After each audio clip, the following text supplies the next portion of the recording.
Hello and welcome back to my channel, Jordan Mind, Body, and Soul, where we learn to take care of ourselves, mind, body, and soul. And as you know from the title, today's video is about exiting survival mode to begin living and to begin thriving. So let's get right into it.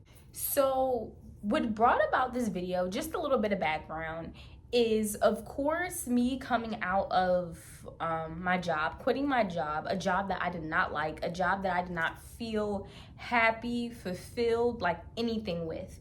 It did nothing but barely give me a paycheck to help with, what bills need to be covered. And I'm thankful for it in that sense, but I feel like the bigger lesson out of me having that job was deeper than being able to pay bills. So in that too, like releasing myself from survival mode, it's going to take a lot of reprogramming. And I really want you to take your time and pay attention. Now, for me personally, for this video, I'm centering it around my experiences at this specific workplace and also comparing it to other experiences that I've had. But I think if you really pay attention and you take time to understand the context of everything that I'm speaking on, you can apply it to your situation and notice if you were in survival mode in other areas of your life. Like I've been in survival mode in relationships before. I've been in survival mode at, school, finishing college. I've been in survival mode many, many times, but I don't think any of those times have had a impact on me as big as now.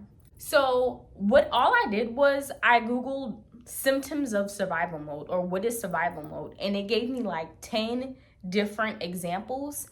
And the ones that I'm going to share with you today are the ones that, like, when I saw them, I was like, because they resonated with me in this situation. But tribe, it's so important for us to live lives. Like, a part of being a health coach, your health is mind, body, and soul. Your health is just not physical, right? Because I know people who physically, you would look at them and be like, they're healthy, but up here, they're not okay. The way they move and they operate is sickness, is illness. Like, you're nasty. Like, that's bad. You shouldn't have those things occur for you if you were truly healthy. So it is my job to get people to look at all aspects of their life and achieve health. So I want to say, like, I feel like situations, like I had mentioned before, like situations had put me in survival mode or made me feel like I was in survival mode. But I feel like I left, like, once I was outside of those situations, I wasn't in survival mode anymore. So, like, for an example, like, once I was outside of the relationship, I wasn't in survival mode anymore. Once I graduated college, I wasn't in survival mode anymore. Like, the impact of it was done so I can move on. Today, I quit Friday, so it's only 3 days. Today would really be my first day that I would have been working, that I'm not. And I still feel the same pressure and the same survival, like, instinct that I have as if I was supposed to be clocking in, like as if I was on the clock. And well, I say I feel it because I used to feel it at like 110, and right now I feel it at about 75. So I still feel it, but not as high. So let's just start talking about some of the things that occur in survival mode and some of the examples that I have for me in this job. And this is just how I knew, honestly, that it was time to go. It was time. So I just want to start off by saying that this is the only job that I've ever worked where I wasn't in my field necessarily like the way I want to be. And I also, like, did not, like, have any pay increases or anything like that. You have to watch the first video because this is low-key part 2 to, like, the I quit video. But it's okay if you haven't seen it yet. But basically, like, what I kind of explained is that I was either in my field, or once I moved to the next job, it wasn't in my field, but it gave me more money so that I had more disposable income, and then which would ultimately give me a better positioning for, just enjoying life while I'm finding my other positions. This is the only position where it was like 100% stagnant.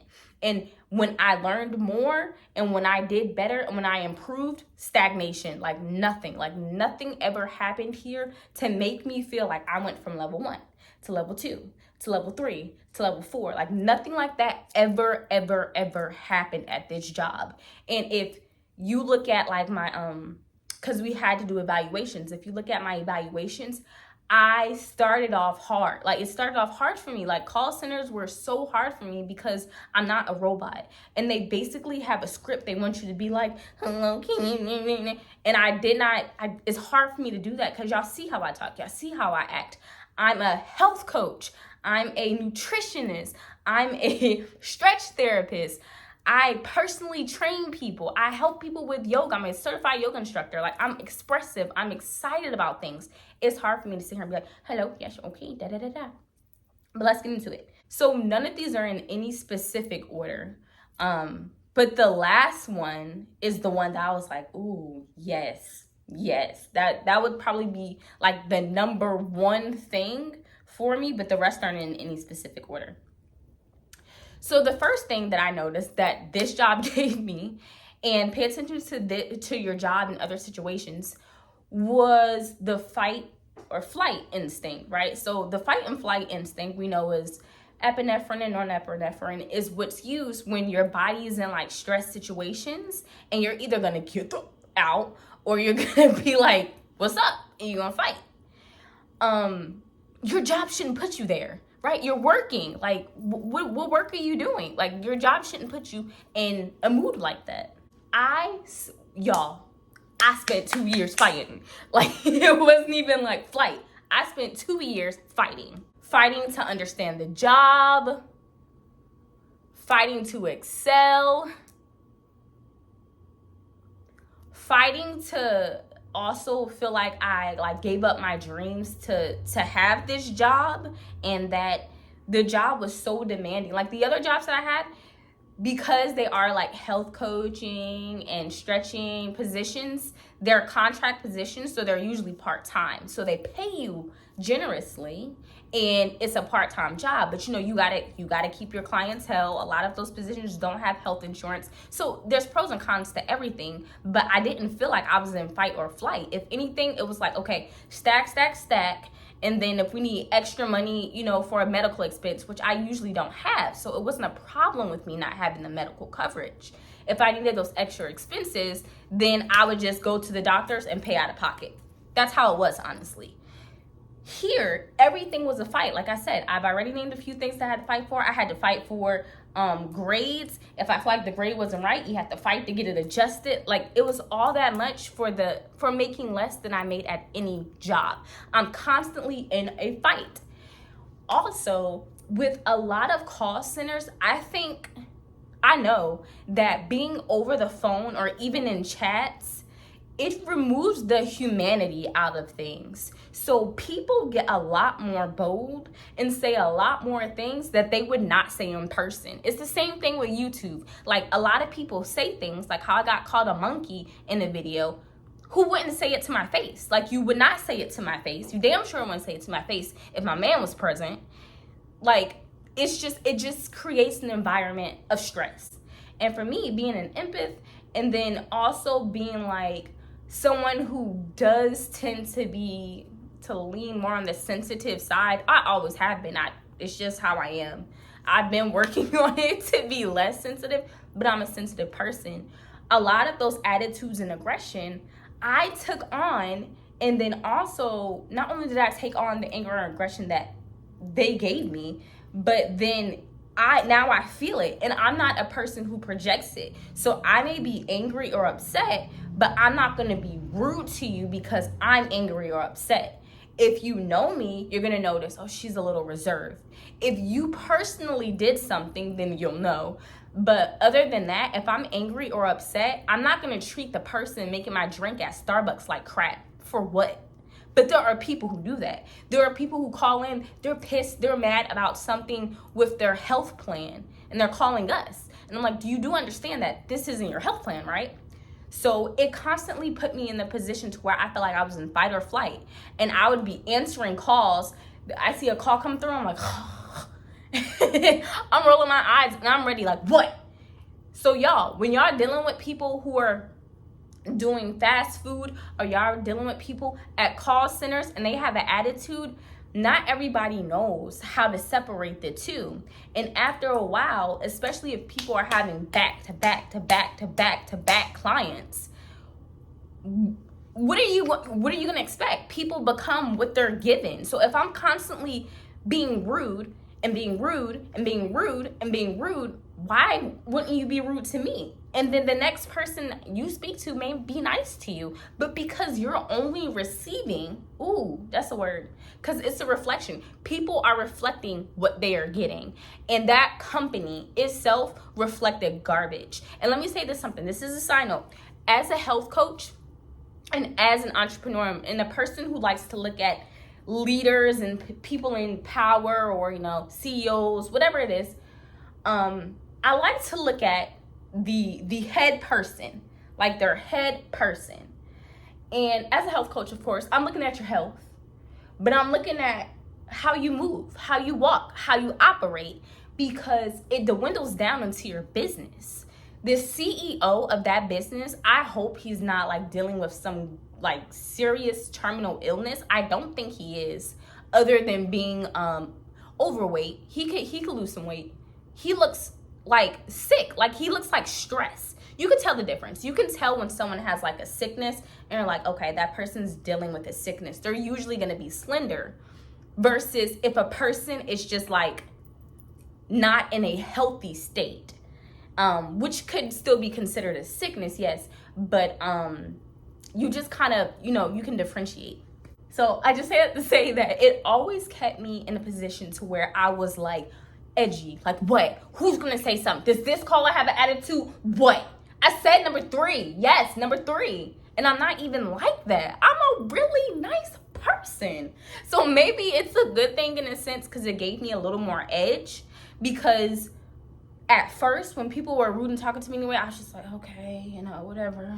And then on some days, the same thing, I'd be like, whatever, okay. But then again, that fight kicks in for me, because then after a while dealing with so many people, if someone has an attitude, I'm like, listen, ma'am, I'm trying to help you, but you're making it hard to help you. Do you want blah, blah, blah, blah, blah? They'll be like, yes, I want that. Okay, so give me 1 second so I can complete that for you. Thank you.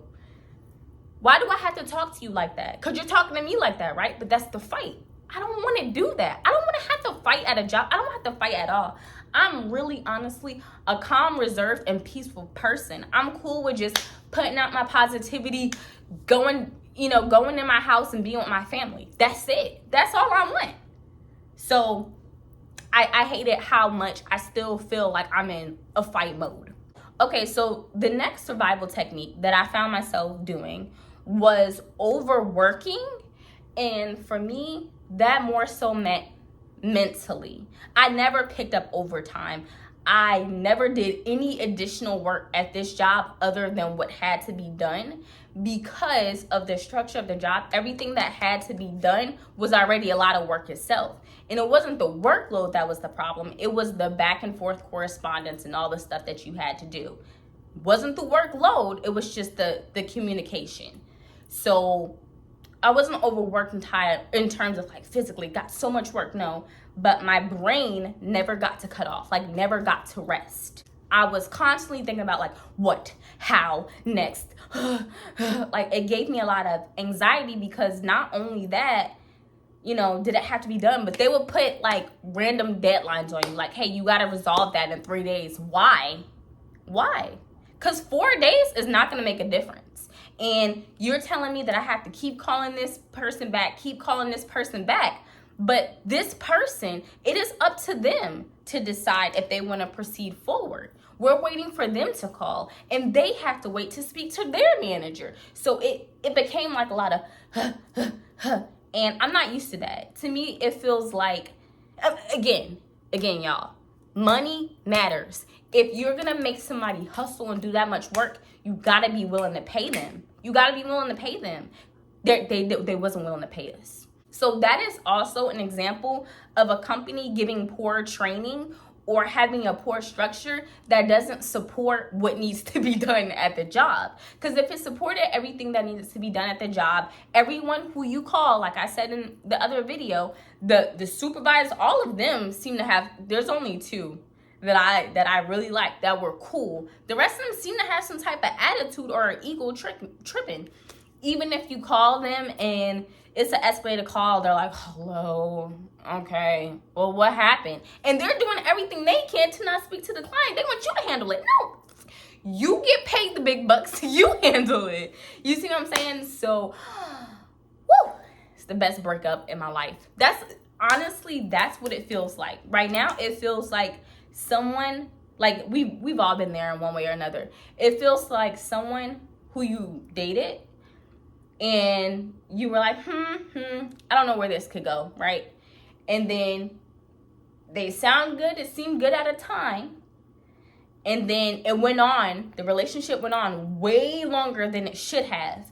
And now that you broke up, you're happy that the breakup, happened, but you still have some healing to do. Because I have healing to do. I've been traumatized in some ways. I have healing that I need to do. And then also, like, I have to figure out how to readjust, right? How can I get myself back out there in whatever way I decide to do it and avoid all this stuff. It's good because it just taught me so much that I don't want. Oh yeah, let me add this on to like the overthinking portion. This is how you know.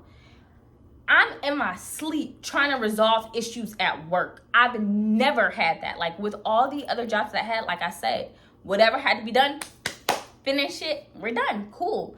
Even when I'm helping people with their weight loss journeys, like there's progression, there's steps. Like I know that you're trying to lose 100 pounds. We know that, we understand that. I know you're working on drinking more water. I know that, we're trying to understand that. I'm here to help you. I'm here to encourage you, but you have to do the work. But I'm going to do my best to make sure you get where you need to get, right? I'm not stressed about it. I'm not upset about it. I'm confident. I know my skills. I know who I am.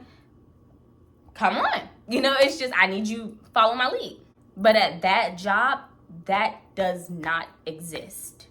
And then lastly, just right on that same example, it's like, this also may be a problem just with like jobs, work from home jobs, but it's like I couldn't separate the two. Like because I'm still home, I don't have like the transition of driving home to calm down, or like it was just never like that. It was like, okay, got off for work, start cooking.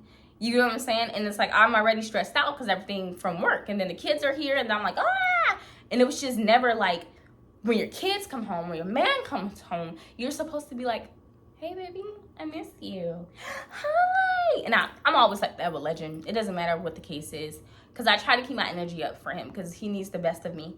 But it started to affect the relationship because he's like, dang, you not happy to see me? And I'm like, I am, I'm just tired. He's like, well, you're off. Well, I know, but it was just so much stress. Like if your relationship is being affected by your job because it's so stressful and it's putting you in survival mode that much, I don't know. That's just what I think. Another thing that I found that is a survival technique that I didn't even know about, this one, was seeking control, right? Because I felt like at work, and I had to do the work to figure out the correlation between it all, but I felt like at work, I was constantly like, kind of out of control because there's a lot at that job. Like they're like, things always change because that's life. No, things always change because y'all are unorganized and y'all don't have the structures to support longevity. That's why things are always changing here. But that's part of it. Like, yeah, in life things change, but yeah, there's some consistency. There's no consistency here. So I found myself like just needing to be in control of like just the smallest details, and I'm trying to like relieve myself from that. But like, if Terry does the dishes and he puts the silverware, in the drawer, I'm like, why would you put all the spoons here? Like, why wouldn't you put all the forks here? And it's just the littlest things that I had to have control over. But then once I just started doing more research, I realized that that's part of a survival instinct, because if you feel out of place or out of control with a lot of stuff, then the things you can control are like, okay, so that makes sense. And I was like, okay, I am being a little nitpicky, but also I was being nitpicked at work. Like, they're like, line 2? Why did you write it on line 2 and not line 1? Oh no, you can't get a raise for 5 years. Like, it's stupid. Like, it's the stupidest things. Like, when I tell people and I look back, it almost feels like it was a dream. Like, how could it really be the case for me? So the next thing was avoidance. So for me, I feel like avoidance kind of happened in a few ways. I would either avoid the confrontation or the drama of things that happen at the job. I did that a lot. I do have a avoidant personality when it comes to like conflict, because I don't want it. Like, I don't want problems. I don't want to have a problem with you. I don't want to argue. I don't want to fuss. I don't want to fight. I don't want to do none of that. How can we solve this? That's how I see it. But some people in situations, they're very confrontational. I want this. I think that. And for me, because I'm not like that and I'm actually a nice person, if you keep doing that to me too much, then it makes me think you don't think I got the fight in me. And that's when it results back to the first one I said, being in that forever fight or flight instinct. And then if, I notice, okay, this is something that has to be addressed, I would avoid it. I would push it off as long as possible. And honestly, outside of conflict, I'm usually not like that.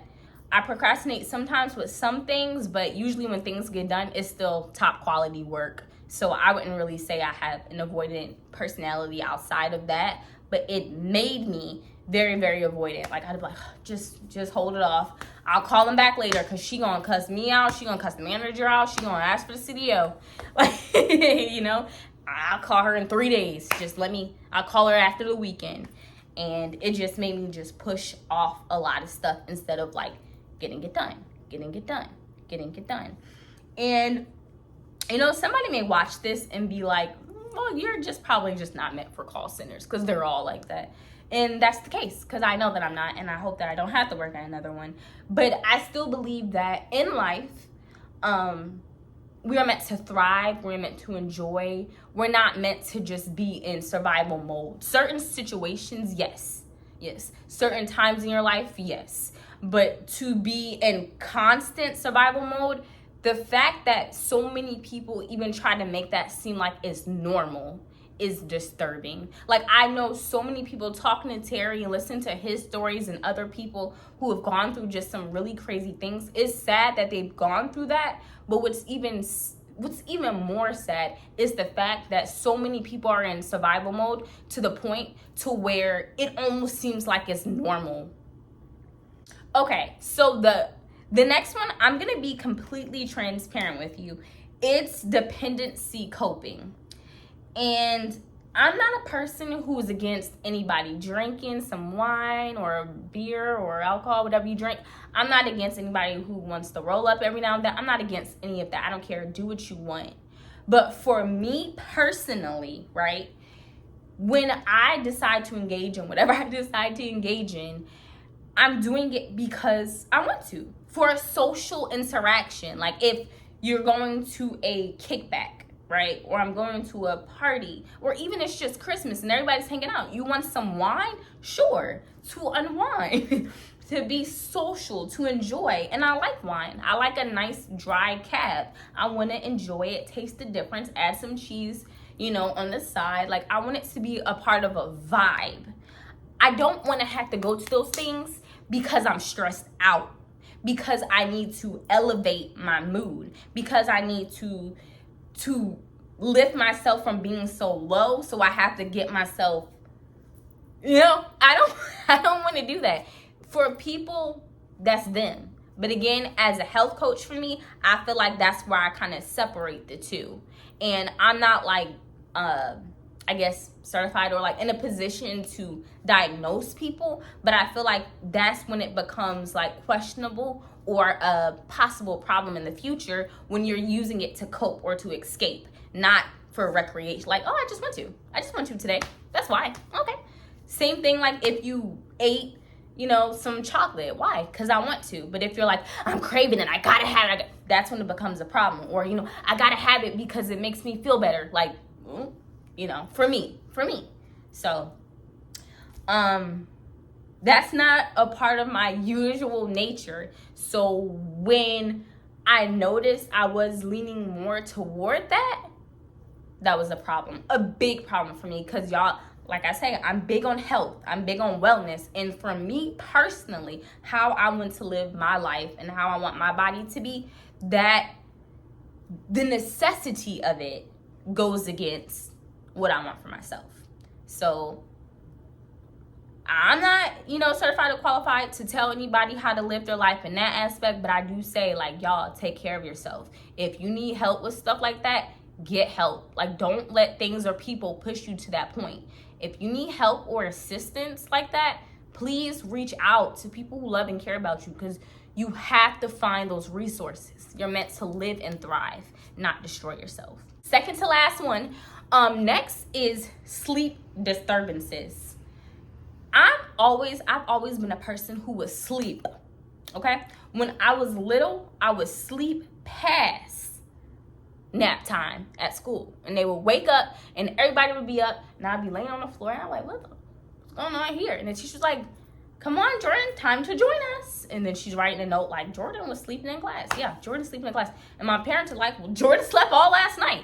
So I don't know why she's sleeping in class. I'm the type to like, yo, I'm about to take a nap real quick. Okay, cool. I took naps, you know, in my car when I used to be on break from work. I'd be like, okay, y'all, I'm gonna go take a nap real quick. Okay, cool. I am a napper. That's what I did. In this terms of sleep disturbances, like I didn't hit REM. And y'all, I use my watch to track me a lot. I didn't hit REM like how I do when I don't have this much amount of stress and I'm not in survival mode. I couldn't get like good sleep, like good rest, was not getting it. And a lot of my sleeping was to escape. Like I was using sleep like, you know what, I'm stressed out, I'm just gonna sleep. And I've done that many times before in other situations. So that is a common coping mechanism for me. The only difference would be the stress that followed. Okay, I'm back. Somebody woke up. So with all the things that are going on now, I have to start like planning to film my videos while my baby is sleeping. And so he woke up. Are you gonna say hi? Okay, so the last one is hypervigilance, right?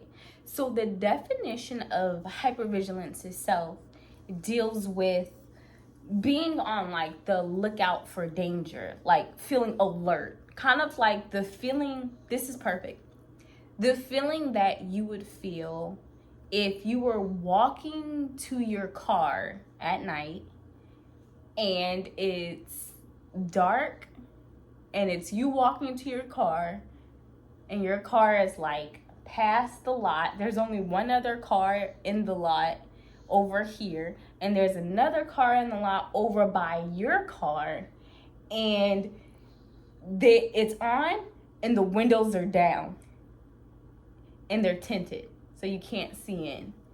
That same feeling that you would feel, I would say, would be hypervigilance. Like you're looking like, oh, what's going to happen there? What's over here? Like you're very, very aware. You shouldn't have to feel like that at work. Now, the whole point, I would think of us, he's so precious. The whole point of us getting into careers and fields that we enjoy would be so that not only can we do our work, but we can help who needs to be helped and be happy while doing it. You should not have to feel that way while you're at work. That's wrong. Again, like I said, I would be listening to callers' tones, like ready to argue, ready to respond to the danger I felt they were imposing on me. I'm not like that. I am not like that. So I think the hypervigilance also comes from people not understanding who are there to help them. Like a lot of people deal with so much of their own life and so much of their own trauma that when you get me on the phone, well, when you got me on the phone in the past, when you interact with me now, if I'm training you as a client, whatever the case may be, I genuinely want to help you. Like I genuinely care about making sure whatever it is you need is resolved. I care. And I don't think a lot of people know and understand that. Going back to that same scenario that I mentioned a few minutes ago, I don't think a person who's truly not trying to do any harm or danger is looking at them sitting in their car at night, with the windows down enough to where you can't see them, but you can see that the windows down. I don't think that they are thinking about how they're looking to other people walking past. You know what I mean? It just has to do so much with just the way our society is and our society has become, that we only see things from our perspective. I'm aware of things like that. Like, I'll be like, okay, if it's nighttime and I don't have windows that are tinted, but like I'll do certain things so that someone who maybe parked next to me doesn't feel like afraid, doesn't feel danger. Or, if I'm following somebody because I'm going in the same direction, after we make a few turns that are the same, I'm like, okay, let me let me drop back some, because I don't want them to think I'm following them. You get what I'm saying? A lot of people just aren't aware. He fell back asleep. Oh, I'm sorry. A lot of people just aren't aware of others and how they are portrayed by others. Like, it takes a level of self-awareness that most people don't tap into, but I have that level of self-awareness. So I tone check myself if I'm talking to someone, even if I'm mad or even if I'm upset. I don't need to be, again, in survival mode at work from stressors that are this small. Like, other people may look at it and be like, well, just don't care, well, just don't da-da-da. But when things aren't for you, they aren't for you. I can say the same thing about some people's situations in relationships if I've dealt with, something that's more difficult, or I feel something's more complex. If it's not for you, it's not for you. And it's not for you to constantly be in survival mode. Like, that's not how life is supposed to be for us. If you do find yourself constantly in survival mode, from a job, leave. From a relationship, leave, because all the stress and damage that does to your body. Now I'm talking to you as your health coach. All the stress and damage that does to your body is not worth it. It is not worth it. Life is already hard enough. Life is already complicated enough. You don't need to add on factors that could be removed. In theory, may it take you time to find another job? Yes. In theory, may you have to rely on faith in some ways? You better call on somebody. Like, yes, I know and understand that, but don't feel like we were here to suffer, because we weren't. I don't believe that. And if you are a person who does believe we are here to suffer, or you think that we are here to not be happy, then you and I aren't aligned, because I disagree. So to wrap this up, tribe, I think it would be extremely beneficial for you to look up survival techniques, because there's others. These are just the few that I saw, and I was like, oh wow, yeah, there are more. But just the survival techniques and methods that we develop as humans, and sometimes not even realizing. Like, somebody may watch this video and hear a few techniques that they're like, you know what, I do that, and I do that one as well, but I never identified it, with that name. And I never looked at it as a survival technique. Like, it's become normal and natural to me, as so many things have.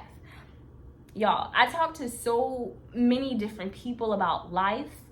That's one thing I did get to do at that job. I did get to talk to, and most people were 65 plus. So they seen some things. And just talking to them about just different things that occurred in their life or are happening at the present moment. And it's just like, life is already hard enough. Like, you don't need to keep yourself in any situation or places you are not happy, you are not feeling celebrated, you are not feeling loved.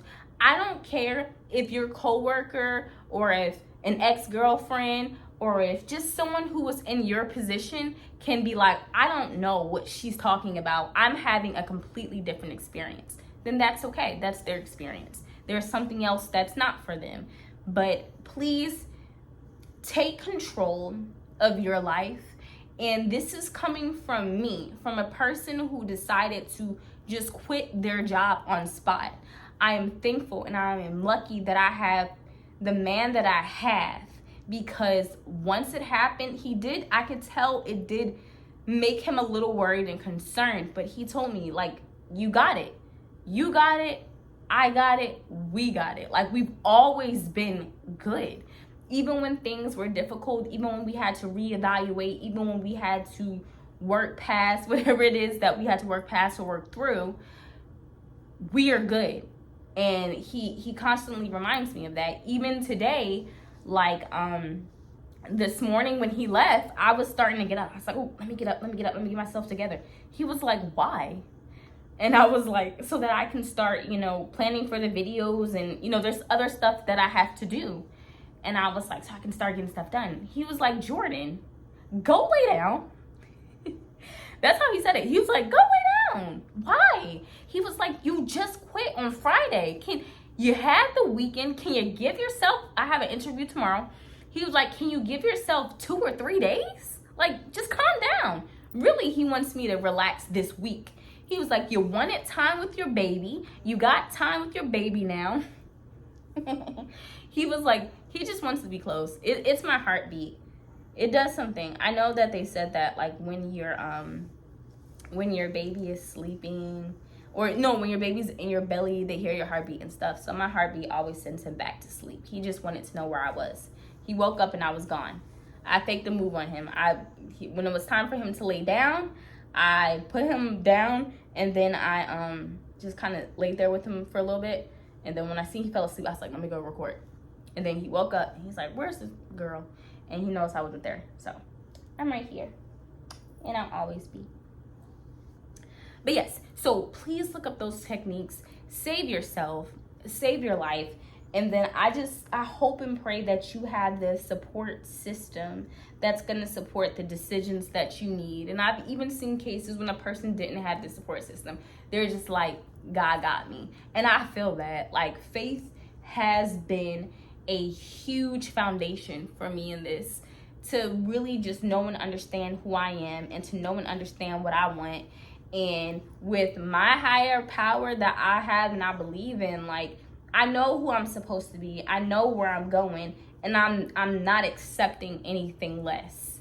And I can't. And I feel like in some ways, sometimes some situations are to challenge us and to test us, so that we know empathy, so we know and understand what other people are feeling, what other people go through, so we can relate, but also so that we can tap into that greater part of us that lets us know, no. Everybody has a boundary with things. Everybody has a limit. And once you know and understand your boundary, you know and you understand your limit, there are no exceptions to who can cross it. Like, no job, no person, like, no, firm boundaries. And we, again, like I said in the other video, we tend to lapse on that a little bit when it comes to jobs. So check out some survival techniques and see if you are in survival mode. Maybe at your job, maybe in your relationship. There are different situations in which you can be in survival mode, and it would benefit you most to understand how you can get out of that, so that you can begin thriving and enjoying and living your life like you were meant here to do, guys. Thank you guys for watching. I'm gonna go lay my baby down and start editing. Make sure you're taking care of yourself, mind, body, and soul. Exit survival mode and begin thriving. I love you guys, and I'll see you in the next video.